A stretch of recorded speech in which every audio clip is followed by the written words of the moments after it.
الحمد لله اول فيديو ليا على القناه كنت بتكلم ان النادي الاهلي محتاج تدعيم. طب احنا ايه؟ طبعا دخلنا على شهر 9 ما دعمناش كويس. تمام. قال لك ايه الاداره؟ قال لك لا احنا هنستنى ليناير علشان احنا مش داخلين على ماتشات مهمه.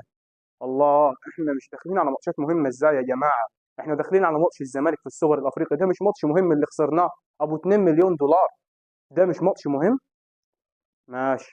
بعديها ماتش الزمالك اللي كنت هتخسر برضه بضربات الجزاء، كنت هتخسر ماتش الزمالك، كنت هتخسر لو شيكابالا حط الكوره كنت هتخسر. صح ولا ما صحش؟ كان هتخسر ماتش السوبر في الامارات، يعني انت كنت هتخسر 2 سوبر بسبب ايه؟ سوء تخطيط من الاداره. طب يا جماعه ازاي احنا مش داخلين على ماتشات مهمه؟ طب احنا داخلين نلعبوا باتشوكا وداخلين نلعبوا العين، برضه ده كله قبل يناير، قبل انتقالات يناير. يعني دي كلها مش ماتشات مهمه، ماتشات بفلوس. ربنا كرمك وكسبت، لو انت كنت اتغلبت من الزمالك في السوبر